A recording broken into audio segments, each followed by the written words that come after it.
Yun na yung pang-apat. Mayroong bata sa loob. May baby sa loob. And then, Naiyak ka ba? Naiyak ako nung narinig ko yung heartbeat. Pero, the awkwardness. Buti na lang nandito si Alex. Mas nakaka-pressure. Nakaka-conscious eh. Hindi, kasi, alam mo, meron siyang suggestion na una nating pag-uusapan na valid. Anong tawag mo sa akin? Ate. Hindi nga. Nung first trip nating 4 ni Paul, inisip ko, ano ba nga tawag sa akin ni Mikey? Pero inati mo ba ako? Minsan. Pero minsan, ano? Wala, parang tingin na lang, tungkol lang yun na. Hindi, maring sis. Kasi di ba tawag sa'yo ni Paul sis? Oo, ang tawag sa'yo ni Paul sis. Ako ang tawag ko kay Mikey. Naalala ko, yung unang upo niyong dalawa, kinausap ko kayo na anong ine-expect niyo sa married life, anong nilolook forward ninyo. Pero nakalimutan ko kung sinagot niyo na ba nung time na yun na magka-baby agad. Naalala mo ba? Hindi ko na maalala, pero siguro na-mention naman na nung time na yun ayaw pa niya. Pero ikaw, okay ka na nun? Okay na, ready na. Nung 2020? Oo, anytime kung anong ibigay ni Lord, ready na. In the 5 years, madami kayong pinagdaanan ni Alex as a married couple.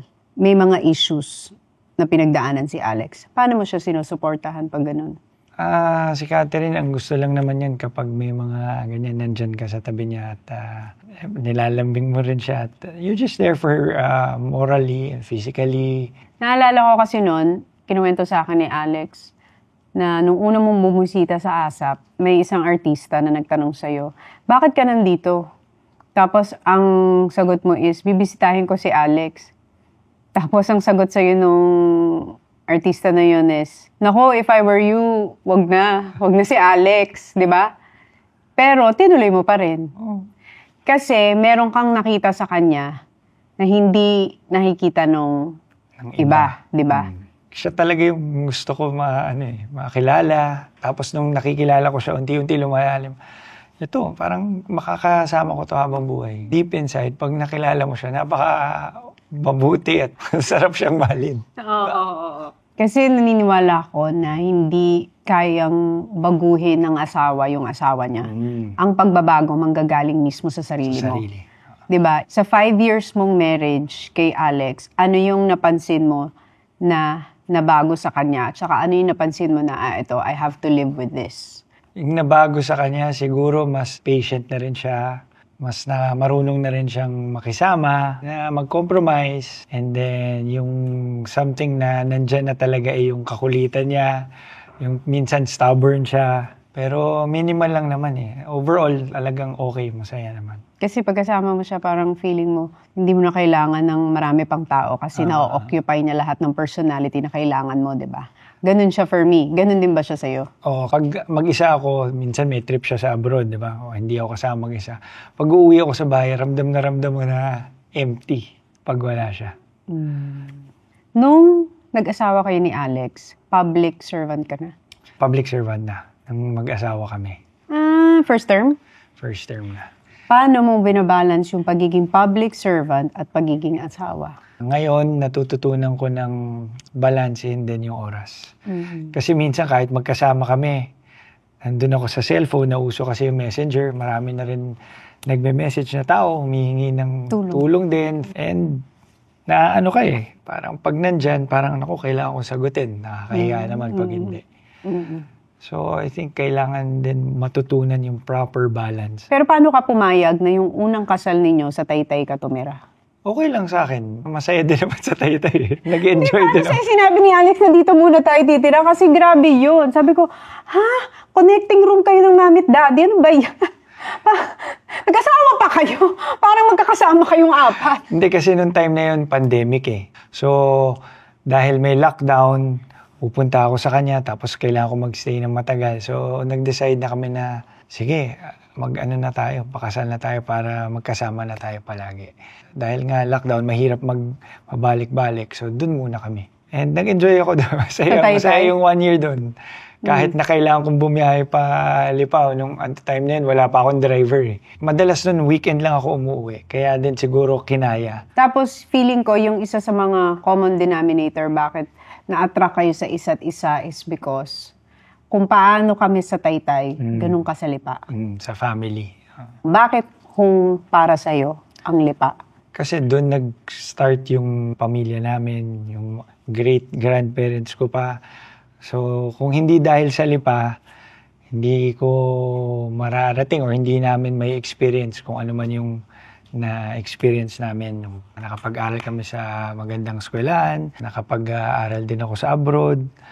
So, nung nasa abroad ako, mas na-appreciate ako kung saan ako nanggaling. Kasi nung day nga nung graduation ko, binalita na yung lolo ko may stage 4 cancer. The next day, umuwi na kami. And then nakita ko na yung family ko, yung parents ko, rattled sila. Kasi biglaan tinago ng lolo ko eh. And na-realize ko kahit gaano kaganda yung buhay sa abroad, kung hindi ko naman sila makakasama, parang mahirap din. So at the end of the day, family pa rin yung nanaing sa akin. Tuwing makakausap ko si Mikey, lalo ko ngayon nagigets bakit ikaw yung pinakasalan ni Alex. Kasi ang dami mong traits na nakikita ko ang daddy ko sa'yo. Yung paano magsalita, yung sobrang family man, at saka sobrang mapagmahal sa bayan. Ganyan na ganyan daddy ko. Sa sobrang pagmamahal niya sa bayan, naglingkod siya sa sarili naming bayan. Kasi yun din ang gusto kong itanong sa'yo na pinili mong maging public servant. Dahil? Actually, ako yung first na pumasok sa politics sa family namin. And then siguro meron din sa loob ko na mahilig din, na gusto rin siguro mag-serve. Naging student council president din ako noon. Siguro naging calling din ng Panginoon. And hinandaan na rin ako ni Lord dahil pag nag-look back ako kung saan ako nanggaling, parang ready na ako para dito. Parang lahat ng pinagdaanan mo was a preparation. Hinanda para doon. Like dati, mahihain ako sobra, hindi ko kaya magsalita o ano.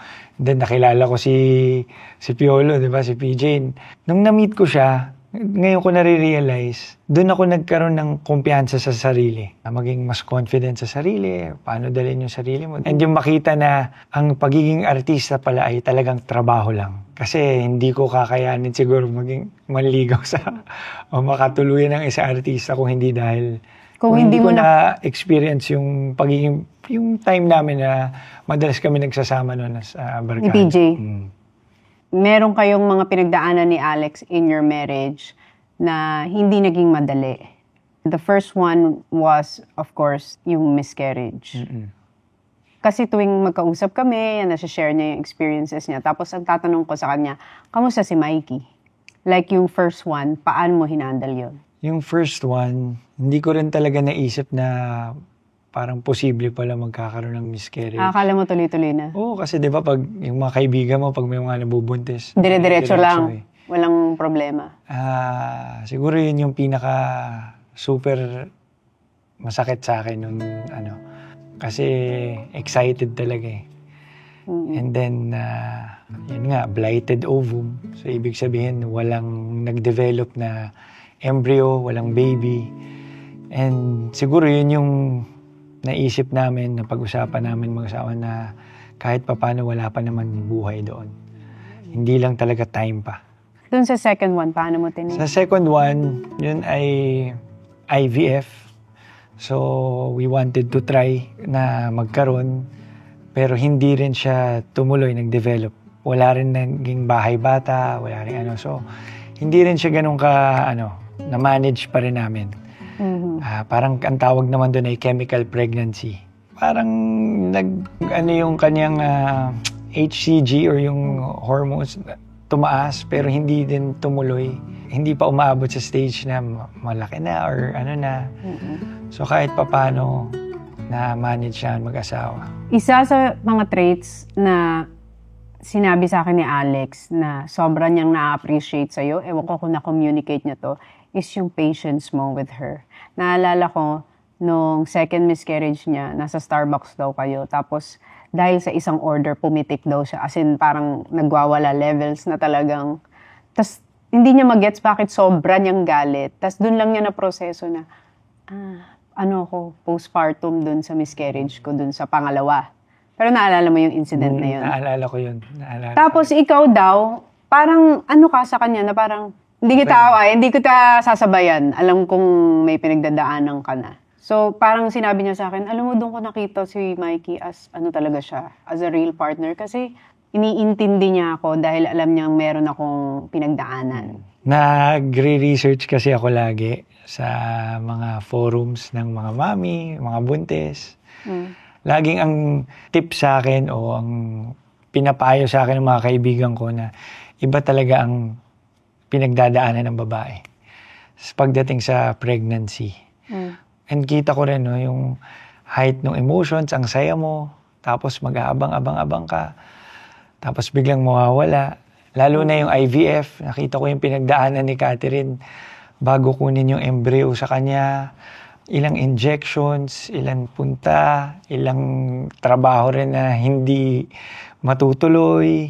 So, sacrifice talaga para lang magkaroon ng baby. And then, syempre, pagdating ng miscarriage, yung emotions mo, bagsak na naman. Para kang dinala sa taas, tapos binagsak. In a span of 2-3 months, ganun yung ano mo, every week, up, down. May laman ba? Wala. So, iba. Tapos, syempre, di ba pag babae, iba yung hormone sa katawan pag pregnant. So, kailangan mo talagang maximum tolerance, patience. Pero kasi, di ba, once you get married, you are one. And na-experience ko yun na pag nakita kong nasasaktan yung asawa ko, hindi ko alam kung same level or mas masakit for me. Yung parang ayaw mo makita yung asawa mo going through that. Kasi it pains you also. When you see your wife go through painful experiences and painful journey na ganun, paano mo siya ini-encourage? Paano mo siya hinahandle? Si Catherine kasi yung initial, niya, parang strong Parang kung may mangyari, okay ako, okay pa. Tapos pag kaming dalawa na lang, doon ko makikita na talagang kailangan niya ako. Lowest moment. And ako naman, ayoko na rin nagpapakita na apektado ako. Kailangan pakita ko na strong din ako para sa kanya. So, pag may mga hindi magandang nangyayari or may mga ganyang experiences or issues, ang hiling lang niya sa akin, just be here for me. Kunyari, nakahiga, nasa bed, kung umiiyak man siya, basta yakapin mo lang ako. Kinuwento sa akin ni Alex na yung pinag-usapan namin yung miscarriage niya. Sinabi niya sa akin na hindi mo daw yun pinanood. Dahil ayoko na lang nung time na yun na maalala. Yung kasi masakit na moment. Nakakaawa talaga yung mga pagbabae yung pinagdadaanan. Ang hirap. Now, itong third one na nangyari nung December, ito ba yung pinakamasakit for you? Nung una ako, to be honest, kami ni Catherine nung nalaman namin na pregnant siya. Kasi feeling namin nabuo to nung birthday ni Mami Pindy sa Singapore or probably after. Hindi namin talaga akalain, wala kaming plano. Ang plano namin, baka posibleng mag-prepare muna ng katawan and IVF or kung ano man. Pero naturally pa rin gusto namin subukan. And then biglang ayun, a few days, delayed pa lang siya. Pagtingin namin, positive. Naalala ko pa yun, sinabi niyo sa akin, nasa church. Tapos ginano mo pa si Alex. Sabi mo, hindi mo muna sasabihin. Pag gano'n ni Catherine, buntis ako. Ako, grabe naman! Nung December, di ba? Sabi mo, ito talaga hindi matigil ang bibig. Sinabi agad, sabi Pero ko. Pero minsan kasi ang hirap mong itago. Pati sa kaibigan mo. Di ba? Kasi iba yung happiness, parang may gift. Sobrang saya mo. So, nung nalaman namin na pregnant kami, for the third time, nagpa-check na kami kagad sa OB and okay naman.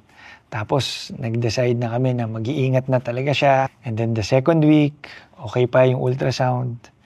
Hanggang dun sa pangatlong linggo, sabi sa amin ng doktor, ultrasound, ako, wala na naman laman.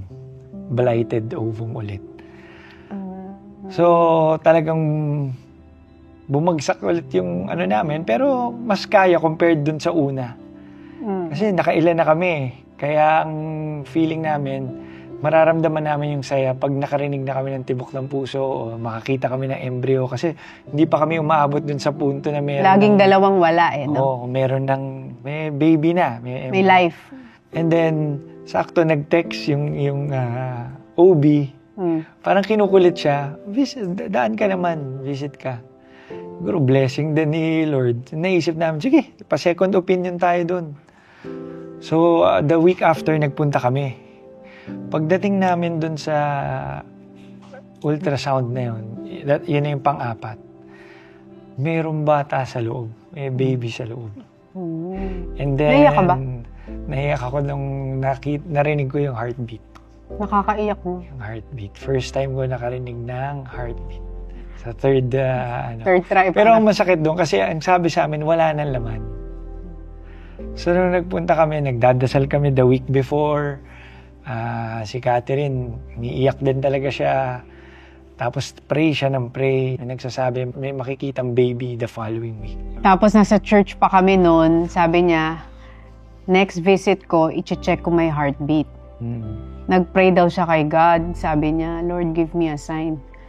Ang unang verse na nag-flash sa screen, sa church noon was, for unto us a child is born, for unto us a child is given. Tapos gumaganon pa siya sa akin, we given, a child is born. Baka ito na yun. Ito yung sign, sabi ni God, a child, a child. Ako naniniwala talaga to, sabi ko lang, just keep on believing that, di ba, yun naman nagsa-start ang miracle. Ang magsisimula yan, believe ka muna. So nag-believe siya, and then yun nga yung visit nyo. Nakakita kami ng Heartbeat. embryo. Una yung baby. Oh. Tsaka yung heartbeat. Actually, hindi ko sinasabi kay Catherine, pero nung nandun kami sa ultrasound kasi, nakakuha ako ng picture. Di ba may live? So, gumagalaw. Ito lang yung kaisa-isang picture na makikita mo tumitibok yung puso niya. Tapos niloop ko para play lang siya ng play. Tapos tuwing umaga, ayan, tinitignan ko siya. Kaya talagang tinitreasure ko yun. Tapos ano nangyari? Nalaman namin mababa yung heartbeat, 65 lang. So that same day, pumunta kami sa ospital, tinanay namin habulin. Baka ma-save pa yung baby. Ginawa namin lahat. Yun ang sinabi na may tinatawag na IVIG. So, inano namin. Trinay namin i-save. And then, ang sunod namin na check-up ay December 23. Yung sinasabi sa akin ni Alex yun, siguro naman di ako papalungkotin ni God kasi the next day, birthday niya. Sabi ko, ano ba yan? Parang mag-iintay ka na naman sa... Mag-aantay ka na. Diba? Ang hirap ng feeling na mag-aantay ka na naman. So pagkatapos noon, sinave namin. Siyempre masaya ka, high hopes na baka bibigay sa atin bago magpasko. Pag check natin, okay na. Nagkataon, a few days before, sabi ng doktor, ay, hindi pala ako pwede sa 23. Sa 28, baka pwede natin i-move. So, syempre, hanggang 28, expecting ka, happy. Nakalutang ka lang. Hindi mo alam kung dire-diretso ba tong happiness o... Di ba? Kasi ganun yun eh, pag nag-iintay ka. Tapos, hindi ko lang din sinasabi sa kanya, meron akong... Mahilig talaga ako mag-research ng mga miracle stories tungkol sa pag ang heartbeat ba is 65, may chance pa ba? Kasi when the heart starts beating, dapat 100 na or 100 above at a certain time. Pero nag-promise ako sa sarili ko after nun, Lord, hindi muna ako magre-research. Isusurrender ko, titiwala kami sa'yo. And si Catherine, lagi niya sinasabi, we claim it, no, na magiging okay. Pero lagi ko rin sinasabi, sabihin natin, let's surrender it. Kumbaga, huwag na tayong expect or ano. Ang hirap kasing ma-disappoint na naman. Ang hirap. So sabi ko, siyempre gusto natin na i-claim, no? Gusto natin, naniniwala talaga tayo sa Panginoon. Pero nasa sa Kanya pa rin eh. Kaya sabi ko, ang next prayer natin, dapat let's surrender it. Talagang, Lord, bahala na po kayo. Itong ano. So dumating yung December 28, hindi ko makakalimutan, magkahawa kami ng kamay. Pagpasok na gano'n, nakita na namin kagad yung embryo, yung baby, pero wala na siyang heartbeat. And yung meron bago may color. Pag may walang color, wala na siyang life talaga.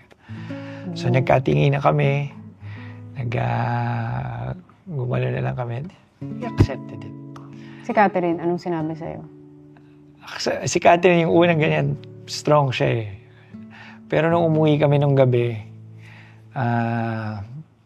Doon siya nagbe-breakdown eh. Kasi siyempre, everyday mong inaalagaan yung sarili mo, napakaalaga pa niya sa katawan. And then, diba? Anong sinabi mo sa kanya? Kasi naalala ko, yung kwento niya sa akin, nung second miscarriage or second na hindi natuloy yung pregnancy, pag ganun daw, tapos nakitang walang heartbeat, ang una mo daw ginawa is, gumano ko daw sa kanya. Kasi parang naghanap daw siya ng source of strength. Kasi parang falling apart siya, tapos biglang pagtingin daw niya sa'yo, ang ginawa mo daw is, okay lang. Okay lang. Kasi minsan sinisisi niya yung Sarili niya. Oo.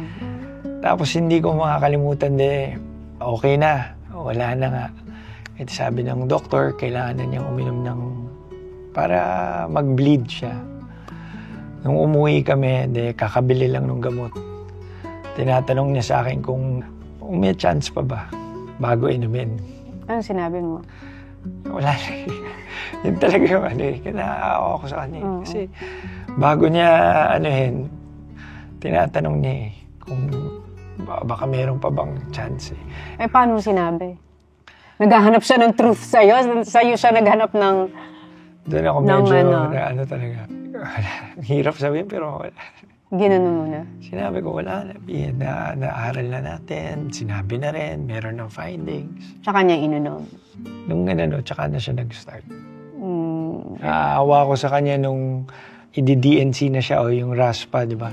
Nandun siya sa operating or delivery room.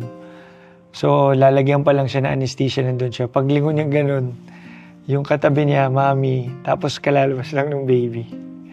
So, pumasok ako dun sa, tinawag ako ng nurse. Sabi sa akin, kita ko siya, nakabalot. Sabi ko, nilagyan na ba siya ng anesthesia?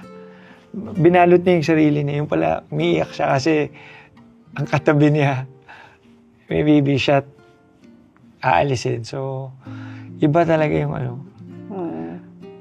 yun yung may mga moments talaga na medyo Tatatak yun sa'yo. Pero lahat to ng experience namin, mas lalong lumalalim yung relationship namin. So if I look back, nung 2019, para lang kami nagbabahay-bahayan sa Taytay. Parang laro-laro lang kami para sa isa't isa. Pero ngayon, mas lumalim lahat. Nung isang gabi, nakapag-usap kami ng malalim talaga. Siguro pinalalim ni God. Pinalalim ni God. Yung alam mo yung sa pagtatanim, yung roots, pinapalalim niya. Para kahit anong bagyo dumating dun sa puno, hindi basta babagsak ang puno. Tingin ko nandun kayo sa yung lumalalim yung roots ng marriage, no? Mas hinahanda kami. Tsaka yung na wala munang laman, tapos nakakita kami naman. Siguro sana yung susunod, dire-diretso na. Oo nga. Pero alam mo, marahil ngayon sa mga nanonood sa atin, your journey dun sa having a baby also spoke to us ni Paul. Na it gives us a different perspective in life sa may mga anak. Yan yung experiences namin, ito yung nagpalakas sa amin bilang lumalim yung relationship bilang mag-asawa. At the end of the day, lagi ko sinasabi, kahit anong mangyari, biyayaan man tayo, hindi. Tayong dalawa magkasama, okay lang. Okay lang. So kaya sabi ko sa kanya ngayon, dapat ang prayer natin, we surrender. Kung ano man, kung meron man, kung wala, okay lang. We will accept. Tatanggapin natin kung anong ipagkaloob sa atin. Kung isipin mo nga yung pinagdaanan nyo, parang sa loob ng 5 years, ang bigat agad ng binigay, no? Pero on a positive note, sinabi ko rin sa kanya, 4 years na tayong kasal, 3 beses ka na nabubuntis. So, kahit pa paano, yung iba, ang tagal, never nakakita ng positive pregnancy. Yung friend ko, 15 years. Never nagkaroon. Alam natin na kaya. Yung kailangan lang natin, pag nandyan, aalagaan na natin. So, paano mo ngayon i-describe yung relationship niyo ni Alex after 5 years of being married and after everything you've been through? To say happy. Masaya. Marami mang hindi maganda, hindi lang miscarriages, even with other things. Lalong lumalim yung pag nag-look back kami ng 2019, ngayon parang dati ang liliit na bagay na mga petty, pag-aawayan. Ngayon, parang mas nakafocus kami kung paano ma-appreciate, mapapasaya, masusuportahan yung isa't isa. Ito, gustong-gusto talaga ni Alex to. Kasi hindi mo pinanood yung kwento niya nung miscarriage niya, di ba? Ito, papanoorin niya to. So, ano daw ang message mo sa kanya? So, kung malaman niya na super thankful ako for trying your best to take care of yourself while carrying our third pregnancy, our third baby. Hindi man tayo pinalad ngayon, lumalim ang ating relationship at alam ko sa susunod, mas alam pa natin kung anong gagawin, mas na-appreciate pa natin yung isa't isa. And I love you and will always be here for you.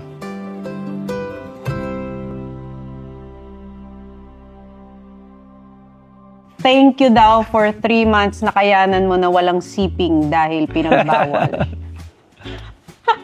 Shoutout to? Anong shoutout to? Anong Miley and Myra? Sino yan?